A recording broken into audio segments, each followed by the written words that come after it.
Bismillah. Assalamualaikum warahmatullahi wabarakatuh. Waalaikumsalam warahmatullahi wabarakatuh.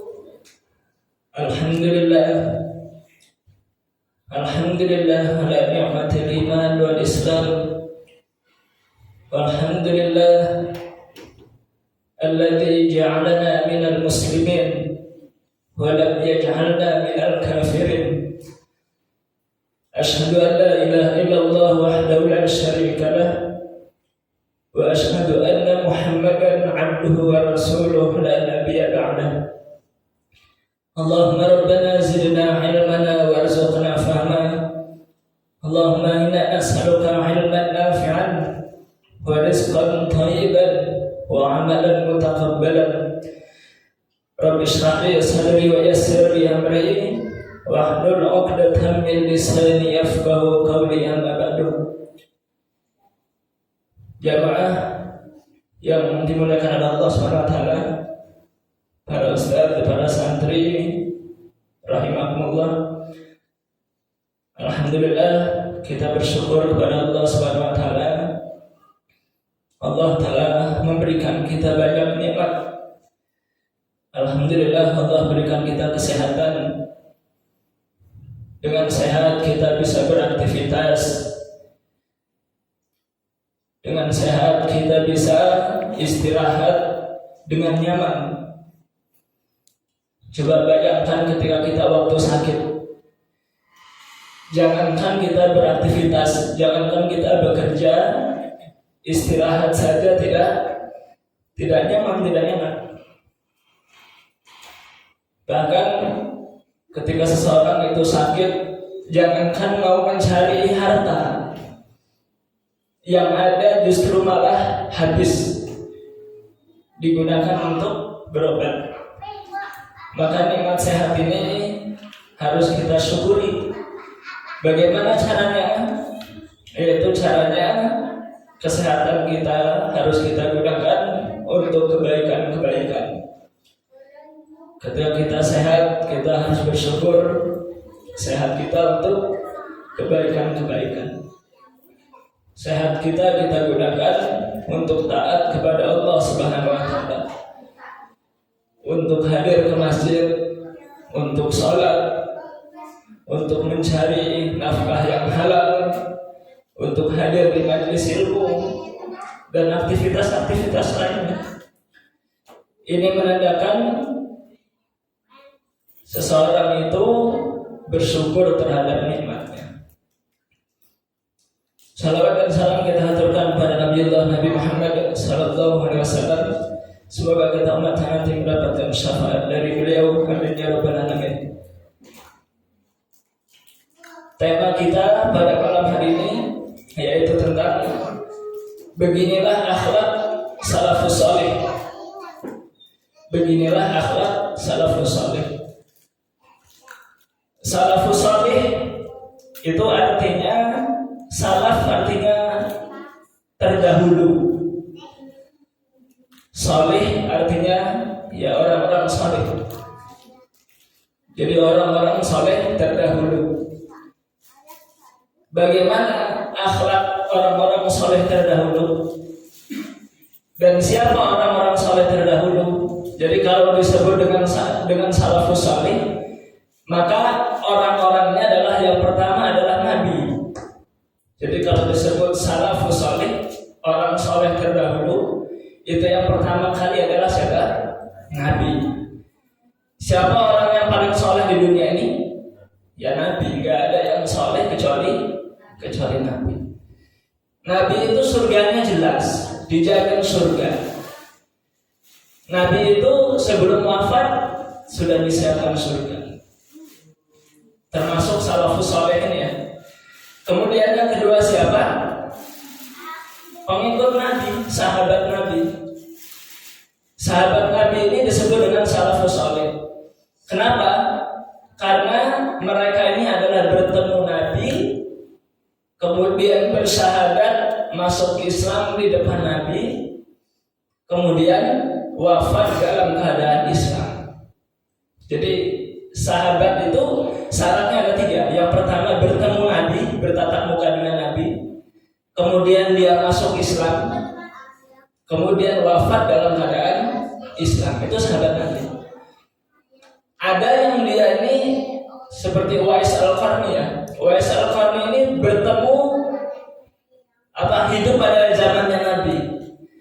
Sahadat wafat dalam keadaan Islam, tapi karena beliau ini tidak bertemu Nabi, tidak bertatap muka langsung dengan Nabi, maka bukan dikatakan sahabat. Jadi orang soleh terdahulu itu yang pertama adalah Nabi, kemudian sahabat Nabi. Kemudian berikutnya adalah tabi'in. Siapa tabi'in ini? Tabi'in ini adalah orang-orang yang mendapatkan ilmu dari sahabat, tidak langsung dari Nabi. Jadi mereka ini tidak bertemu dengan Nabi, dan mereka ini tidak bermajlis ilmu, tidak langsung menimba ilmu dari Nabi, tapi menimba ilmunya dari sahabat Nabi. Maka disebut dengan tabi'in. Jadi tidak bertemu Nabi, tapi bertemunya dengan sahabat. Kemudian siapa lagi? Yaitu tabi'ut tabi'in. Mereka ini adalah orang-orang yang belajar dengan tabi'in, tidak belajar dengan sahabat Nabi. Maka inilah yang disebut dengan salafus salih.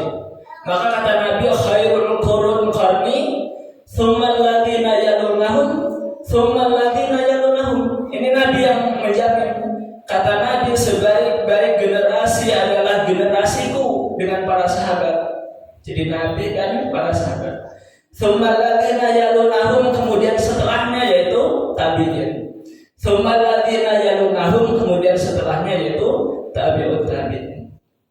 Maka dalam surat At-Taubah ayat 100 dijelaskan ya, wasabiqunal awwalun minal muhajirin wal ansar walladzina taba'um bi ihsan radhiyallahu anhum wa radu anhu a'adda lahum jannatin tajri tahtaha al-anhar.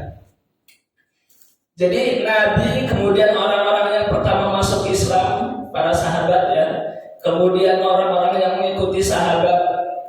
Maka kata Allah sangat ridho kepada mereka, Allah sangat cinta kepada mereka, dan Allah juga sangat cinta kepada mereka.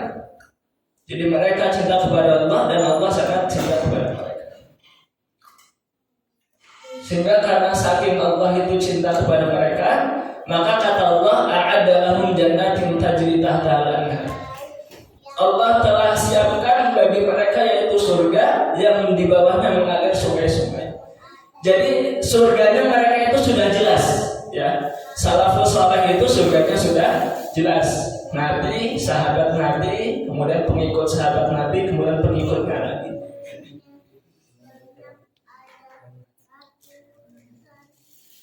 Lalu bagaimana akhlak mereka? Nah, ini harus kita teladani ya. Jadi kita itu belajar akhlak sama orang yang sudah jelas surganya. Jangan belajar tata krama, belajar akhlak sama orang-orang barat. Makan ada table manner, pernah untuk belajar table manner? Table manner itu belum pernah ya. Diajarkan standing party. Jadi makan sambil berdiri itu di barat diajarin. Jadi kalau pesta nggak ada kursi, namanya standing party, diajarin makan sambil berdiri.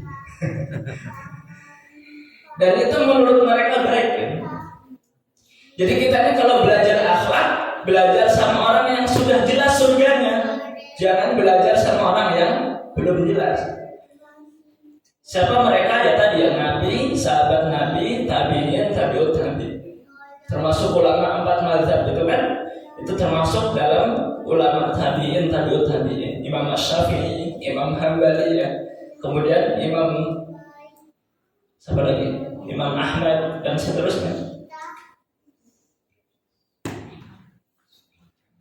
Baik, kita belajar akhlak mereka. Apa yang menyebabkan mereka itu menjadi orang yang dijamin oleh Allah masuk surga? Ini kan istimewa ya.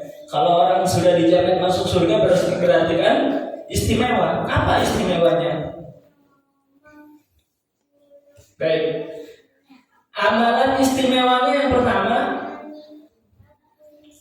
mereka itu istimewa, bahkan Allah menyebutkan kuntum khairu ummah. Kalian adalah sebaik-baik umat. Ini kata Allah. Nabi dan para sahabat itu adalah sebaik-baik umat, dan umat Nabi Muhammad ini adalah umat yang terbaik dibandingkan dengan umat-umat sebelum Nabi Muhammad. Ada Nabi Nuh, ada Nabi Musa, ada Nabi Isa, ada Nabi Yakub, dan banyak para nabi dan rasul. Dan umat yang paling terbaik adalah umatnya Nabi Muhammad sallallahu alaihi wasallam. Nah, kenapa umat Nabi Muhammad ini umat yang terbaik? Apa yang dilakukan? Karena yang pertama adalah ta'muruna bil ma'ruf wa tanhauna 'anil munkar. Ini akhlak pertama ya. Jadi akhlak pertama yang dilakukan oleh orang-orang yang dijamin surga itu adalah mereka saling menasehati. Jadi kalau ada saudara kita yang melakukan kesalahan, maka dinasehati. Kalau ada saudara kita yang tidak melakukan kebaikan, maka diajak untuk melakukan kebaikan. Kalau ada saudara kita melakukan keburukan, maka harus kita nasihati dengan cara yang baik. Maka ini ciri ya, ini tanda ahli surga itu saling memberi nasihat. Jadi kenapa orang-orang saleh terdahulu itu menjadi umat yang terbaik, kemudian dijamin surga? Karena saling memberi nasihat. Jadi jangan dibiarkan ketika ada orang tua kemudian anaknya tidak mau sholat, maka orang tua ini wajib menasihati anaknya supaya anaknya sholat. Ketika ada orang tua anaknya berkata kotor, ngomongnya tidak sopan, maka orang tua wajib untuk menasihati anaknya. Ketika saudara kita, teman kita, sahabat kita, dia tidak baik akhlaknya, kita wajib menasihati dengan cara yang baik. Jadi jangan, saya emang gak enak, anak saya udah gede, Ustaz, anak saya sudah besar, sudah dewasa, udah gak usah dinasihati lagi. Nah, ini pemikiran yang salah. Walaupun anak kita itu sudah punya anak, tetap itu adalah kewajiban kita untuk menasehati, untuk mengajak pada kebaikan. Jelas ya? Jadi tidak dibiarkan saja masa bodoh amat gitu. Masa bodoh amat, saya nggak mau urusin hidup dia. Tidak seperti itu. Kita nasihati. Masalah mau tidak mau itu sudah urusan Allah Subhanahu wa Ta'ala. Jadi kita nasihati tugasnya. Kalau dia terima ataupun tidak terima itu sudah urusan Allah Subhanahu wa Ta'ala. Karena hidayah itu kan milik Allah ya. Jadi kita ajak untuk kebaikan. Kalau dia tidak mau ya sudah, kewajiban kita hanya mengajak. Jadi kenapa salafus saleh itu dijamin surga? Yang pertama adalah amar ma'ruf nahi munkar. Juga Islam itu tidak sampai kepada kita kalau Rasulullah itu tidak amar ma'ruf nahi munkar. Tidak mungkin sampai kepada kita. Kita tidak bisa mengenal Allah kalau Nabi itu tidak amar ma'ruf nahi munkar. Kenapa kita bisa mengenal Allah? Karena Nabi melakukan amar ma'ruf nahi munkar, mengajak manusia untuk menyembah Allah dan menasihati manusia, melarang manusia agar tidak menyembah patung, tidak menyembah berhala. Kalau itu tidak dilakukan oleh Nabi, maka yakin kita ini masih nyembah pohon, kita ini masih nyembah batu, masih nyembah kayu, masih nyembah matahari. Kalau itu tidak dilakukan, maka amar ma'ruf ini penting. Ngajak manusia kepada kebaikan. Kemudian yang kedua,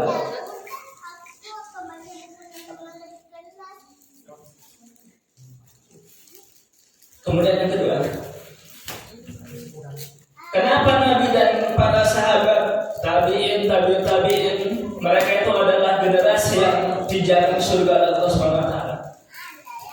Karena mereka itu memiliki kesabaran yang sangat luar biasa. Jadi mereka itu sangat sabar.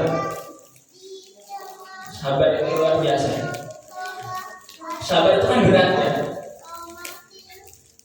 Sabar dalam hal apa? Sabar dalam amar ma'ruf dan nahi munkar. Jadi nasihatin manusia itu harus sabar. Nasihatin manusia itu harus sabar. Anak kita disuruh sholat sekali, 2 kali, 3 kali masih juga susah sholatnya. Terus sabar dinasihati. Terus dinasihati. Maka harus sabar ya. Jangan ditinggalkan. Saling menasihati itu jangan ditinggalkan. Dakwah itu jangan ditinggalkan. Jadi jangan sampai menjadi orang yang berguguran di jalan dakwah. Saya ini bosan. Saya ini ngaji bosan. Enggak, hanya ditinggalkan. Saya ini sholat ini bosan. Allah aja tidak bosan memberi nikmat kepada kita, ya kan? Ini kadang sholat bosan, ngaji bosan, puasa bosan.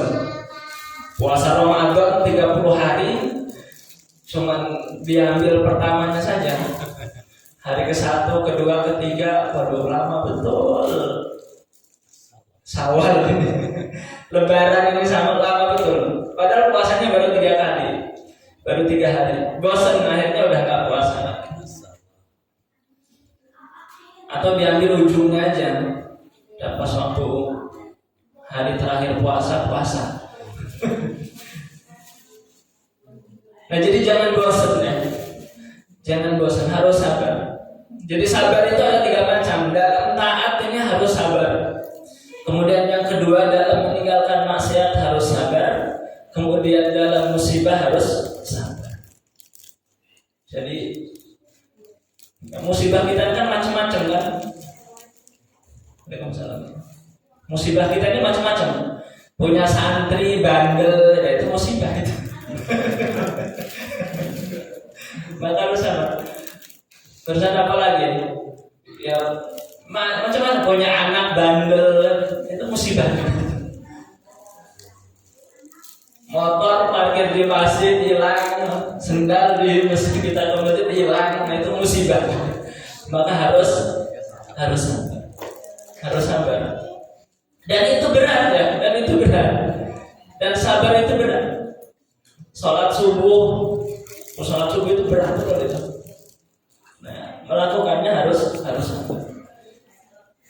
Yang candu sama narkoba, candu minum-minuman, ditinggalkan. Itu seminggu 2 minggu bisa. Sudah sebulan udah mulai udah mulai nggak kuat. Akhirnya nyoba lagi karena tidak sabar dalam meninggalkan keburukan. Jadi dalam kebaikan harus sabar, melakukan kebaikan harus sabar, meninggalkan keburukan harus sabar, musibah sesuatu yang tidak kita senangi harus sabar. Maka orang sabar ini, mereka ini adalah orang yang istiqomah.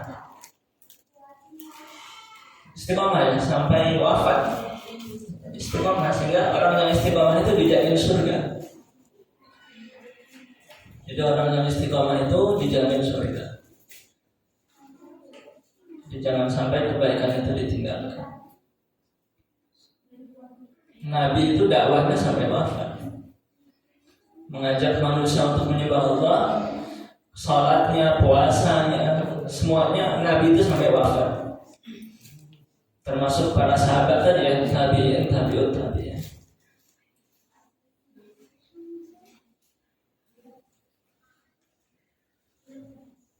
Jadi sabar dalam kebaikan atau sabar dalam amar ma'ruf nahi munkar.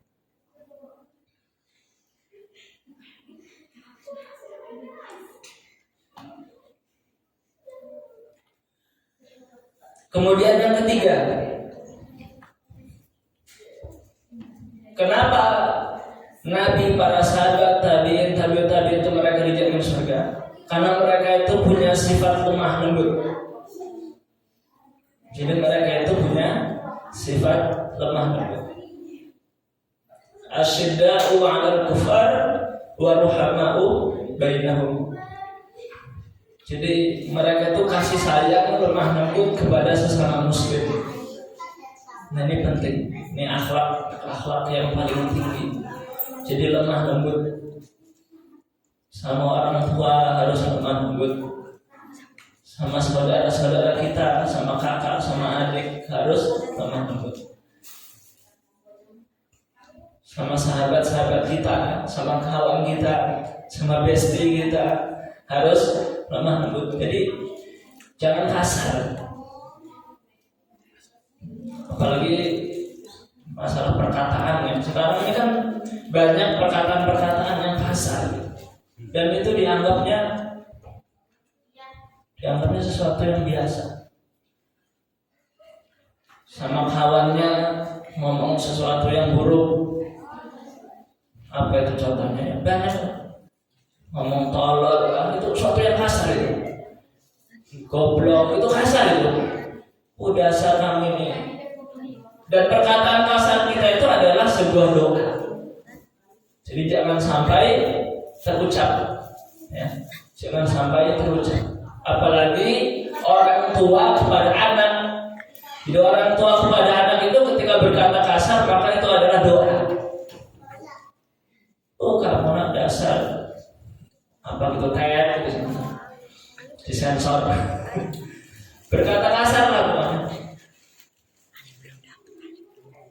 Maka ketika seseorang itu berkata kasar ataupun sifatnya tidak lemah lembut, apalagi kepada sama muslim ya, maka tidak dijamin masuk surga.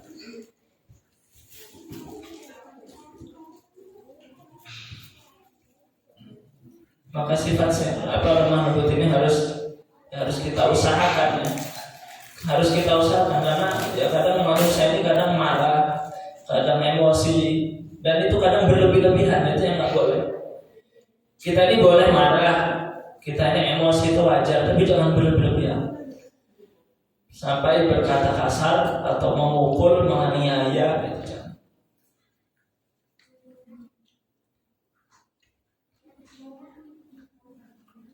Maka Muhammadur Rasulullah, Muhammad itu sallallahu walladzina ma'ahu asyidda'u 'alal kufar wa ruhama'u bainahum. Nabi Muhammad adalah utusan Allah. Nabi Muhammad dan orang-orang yang beriman itu mereka itu tegas kepada orang-orang kafir. Sementara kepada kaum muslimin, kepada sesama muslim, mereka itu lemah lembut. Maka ini sesuatu yang harus kita amalkan.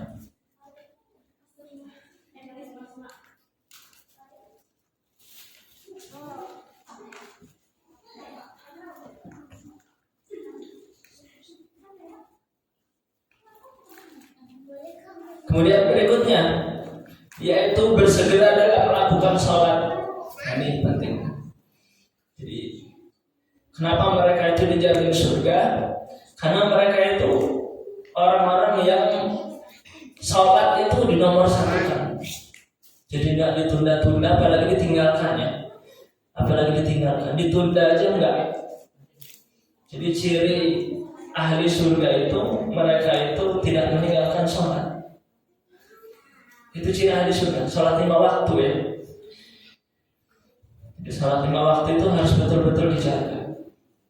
Apalagi kalau kita sampai sempurna sholat 5 waktunya jamaah di masjid. Apalagi lebih sempurna lagi tidak ketinggalan takbiratul ihram. Jadi enggak ketinggalan takbiratul ihram ketika sholat jamaah. Di ciri ahli surga adalah mereka orang-orang yang dalam sholat itu diutamakan. Jadi ketika bekerja, kemudian sudah adzan, maka ditinggalkan pekerjaannya. Dia ngambil air wudhu kemudian sholat. Nah, ini kenapa mereka dijamin surga. Maknanya apa? Maknanya Allah itu lebih dicintai daripada dunia. Allah itu lebih dicintai daripada pekerjaan.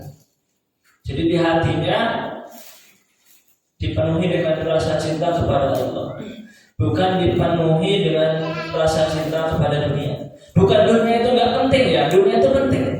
Harta, duit itu penting itu, bukan nggak penting. Tapi Allah harus lebih penting. Karena dunia ini kan semua akan meninggalkan kita kan. Kita cari-cari, kita usahakan, ya ujung-ujungnya ditinggalkan gitu. Kita semua akan menghadap Allah. Tapi kalau Allah tidak mungkin kita tinggalkan dan tidak mungkin meninggalkan kita, maka harus diutamakan.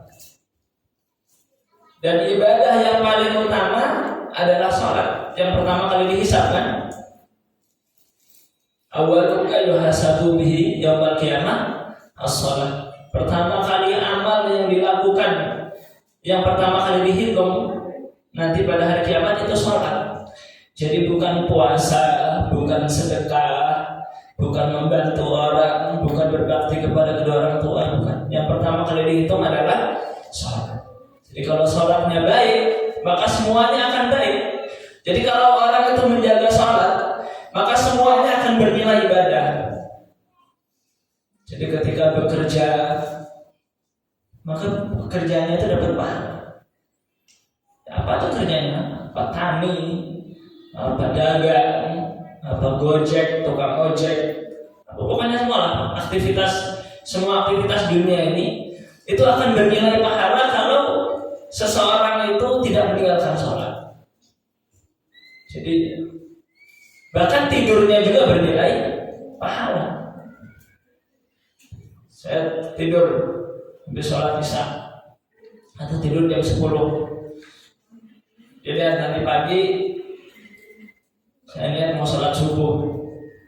Maka selama tidur itu dia dalam keadaan ibadah. Karena dia punya niatan untuk melakukan kebaikan, untuk melakukan sholat.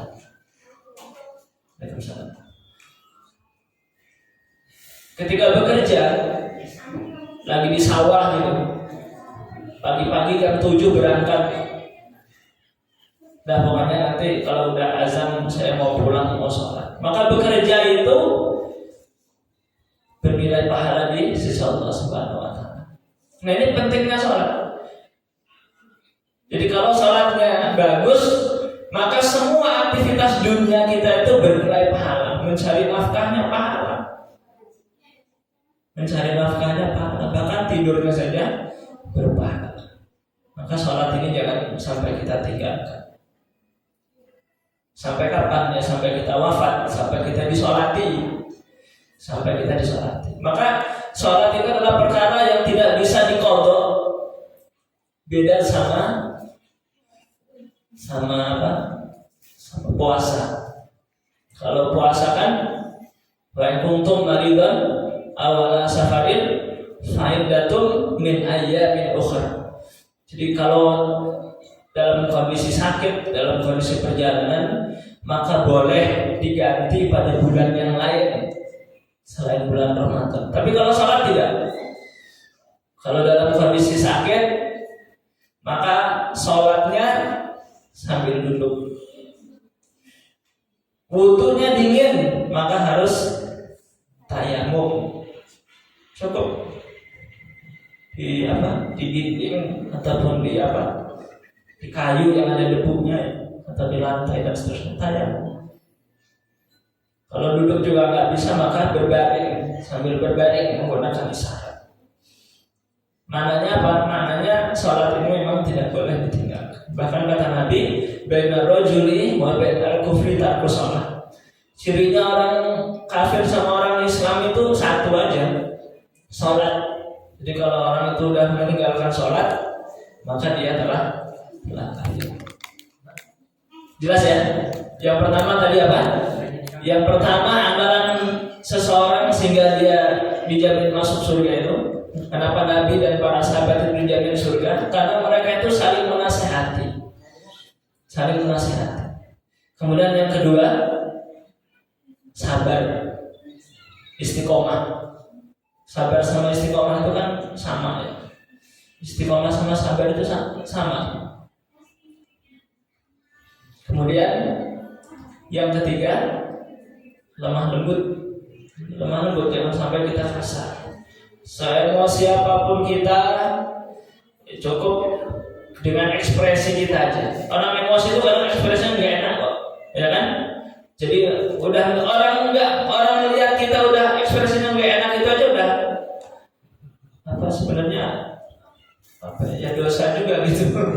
Karena seharusnya kan tabassumu kali wajhi akhika sedekah gitu kan. Senyum kepada saudaramu adalah sedekah. Karena dia emosi akhirnya cemberut gitu. Itu udah nggak enak. Apalagi sampai dia berkata kasar, sampai sumpah serapah, itu lebih nggak enak.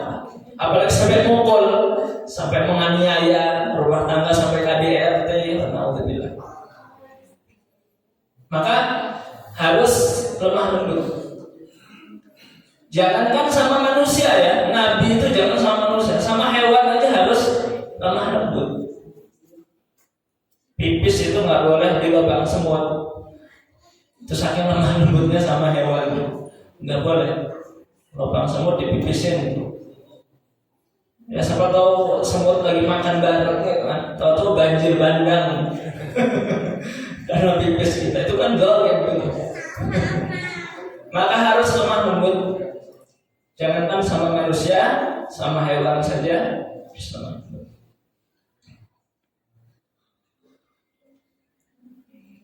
Kemudian yang berikutnya adalah jaga sholat. Jadi sholat ini harus betul-betul kita jaga. Maka Allah SWT berfirman, qad aflahal mu'minun alladzina hum fi sholatihim khashi'un. Sungguh beruntung untuk orang-orang yang beriman. Nah, kita itu udah beriman ini. Kita sudah syahadatkan asyhadu an la ilaha illallah wa asyhadu anna Muhammadar Rasulullah. Setiap salat kita syahadatkan asyhadu an la ilaha illallah wa asyhadu anna Muhammadar Rasulullah. Kita sudah beriman. Maka beruntung orang beriman itu. Dan salah satu cirinya orang yang beruntung itu adalah alladzina hum fi shalatihim khashi'un, yaitu orang-orang yang salatnya khusyuk. Jadi ciri-ciri orang itu salatnya khusyuk, pertama, salatnya tidak pernah ditinggalkan. Itu salah satunya ya. Jadi khusyuk itu salah satunya adalah tidak pernah meninggalkan salat, istiqomah. Kemudian baru ketika salatnya itu ya diperbaiki, tidak buru-buru, tumanina. Kemudian pandangannya tidak kemana-mana, harus melihat tempat sujud. Kemudian yang dibaca itu artinya tahu. Kemudian pikiran sama hatinya nggak kemana-mana. Ini badannya di masjid, pikirannya di sawah, pikirannya di pasar, pikirannya mau apa gitu. Di semuanya hadir, fisiknya hadir, hatinya hadir, pikirannya hadir. Yang dibaca dia mengerti ya. Kemudian matanya juga harus menunduk ke tempat sujud itu. Khusyuk itu banyak maknanya. Kemudian ada juga yang mengatakan, yang berpendapat khusyuk itu dia sholat seakan-akan itu adalah sholat yang terakhir. Allah, ini adalah sholatku yang terakhir. Jadi kalau kita menganggap itu adalah sholat yang terakhir, maka kita melakukan sholat itu akan melakukan yang terbaik, karena itu adalah sholat yang terakhir. Jadi kalau kita sholat isya nanti, anggaplah itu sholat kita yang terakhir. Belum tentu besok subuh kita bisa sholat lagi, belum tentu. Maka karena itu sholat yang terakhir, maka kita harus melakukan yang terbaik. Maka insya Allah sholat kita menjadi khusyuk. Maka kata Allah, orang yang sholatnya khusyuk itu dia akan menjadi orang yang beruntung, sehingga mereka ini menjadi ahli surga.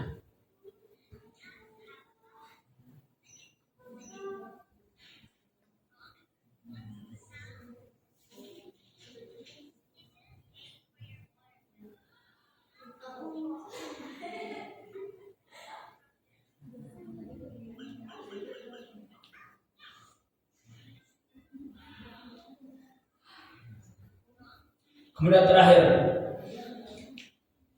terakhir, kenapa seseorang itu dijamin surga? Kenapa nanti para sahabat atau orang-orang saleh terdahulu dijamin surga? Yang pertama, karena mereka tidak kufur. Tidak kufur nikmat. Jadi yang sedikit mereka bersyukur, yang banyak juga mereka bersyukur. Jadi syukur dengan yang banyak sama yang sedikit itu nggak ada bedanya. Kalau kita kan ada bedanya ya. Kalau dapat uang 1 juta, syukurnya alhamdulillah. Tapi kalau dapat uang 10.000, syukurnya agak berkurang. Orang-orang saleh itu tidak. Mau dapat banyak, mau dapat sedikit, syukurnya ya segitulah. Sholatnya ya segitulah. Jadi enggak berpengaruh gitu. Mau dagangnya rugi, mau untung, mau ketika bertani mau gagal panen, mau panen melimpah, ya tetap segitulah ibadahnya. Maka para sahabat itu, bahkan Rasulullah mengajarkan ketika kita mendapatkan sesuatu yang tidak nikmat, ya kan, itu dianjurkan untuk mengucapkan alhamdulillah ala kulli hal. Segala puji milik Allah dalam setiap kondisi. Jadi kondisi baik kita bersyukur, dalam kondisi baik juga kita tetap bersyukur. Dalam kondisi untung kita tetap sholat, dalam kondisi rugi juga tetap sholat. Jadi dunia ini jangan sampai mempengaruhi cinta kita kepada Allah Subhanahu wa Ta'ala. Jadi jangan sampai cinta kita kepada Allah itu luntur gara-gara dunia.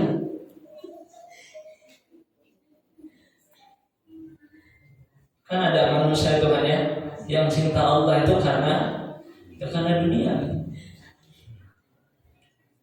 Ketika mendapatkan kebaikan dia syukur gitu. Salatnya rajin. Tapi begitu ketika bangkrut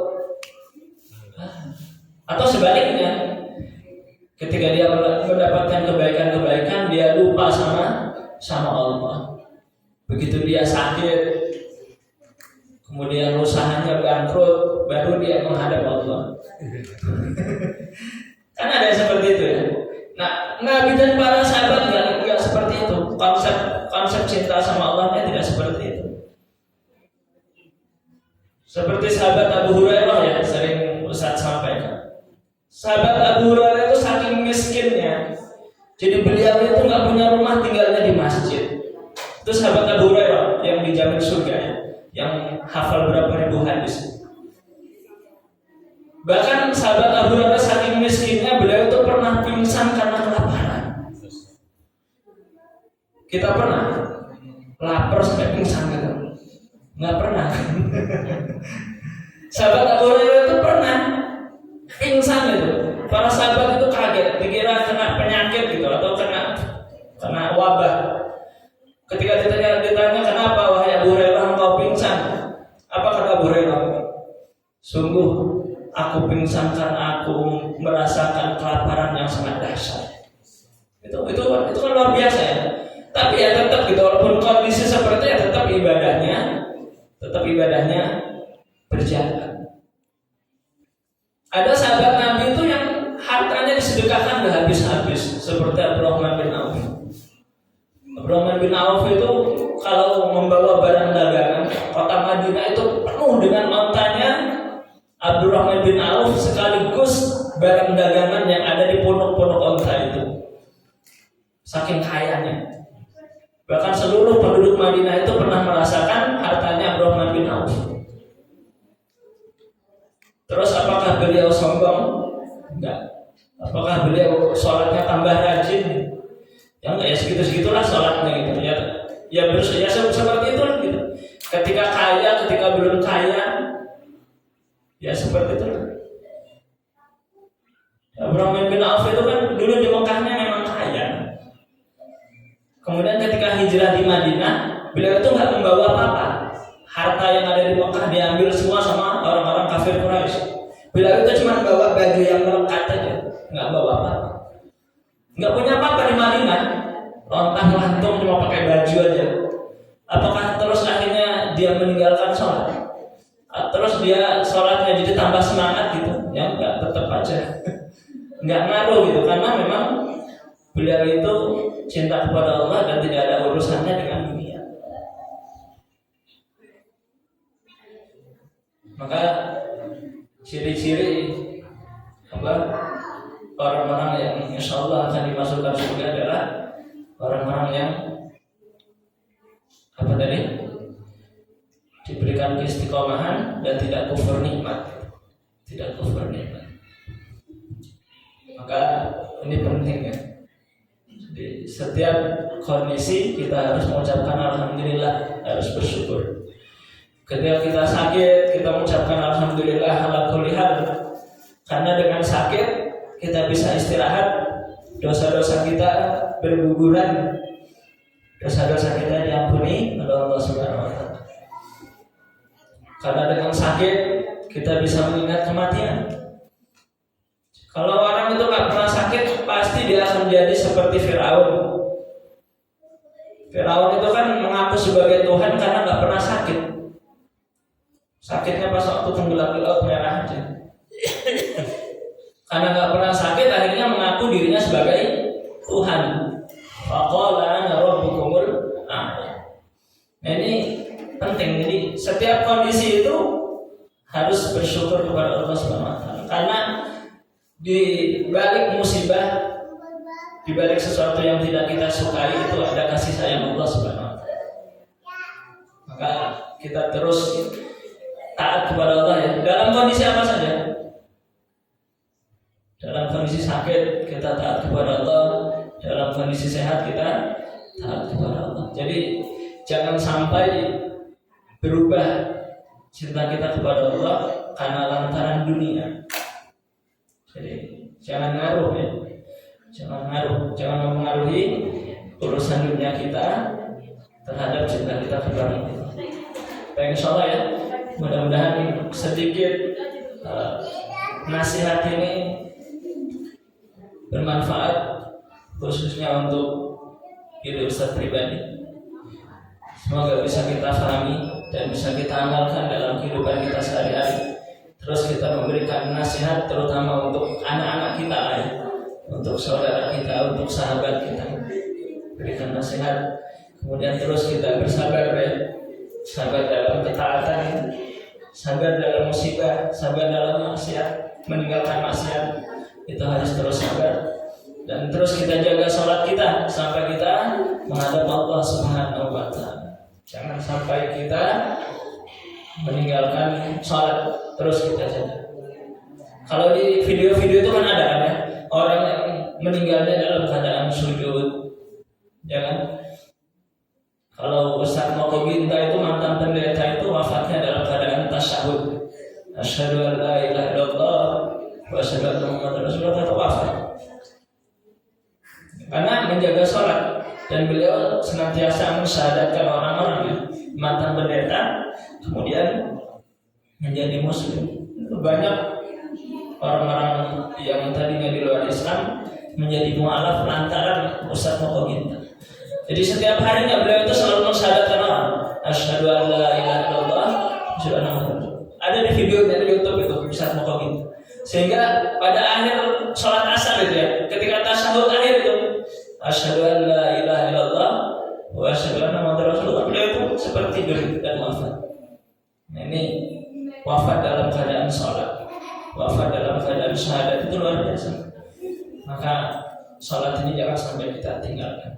Kita akhiri dengan alhamdulillah rabbil alamin, subhanakallahumma wa bihamdika, asyhadu an la ilaha illa anta, astaghfiruka wa atubu ilaik. Assalamualaikum warahmatullahi wabarakatuh. Waalaikumsalam.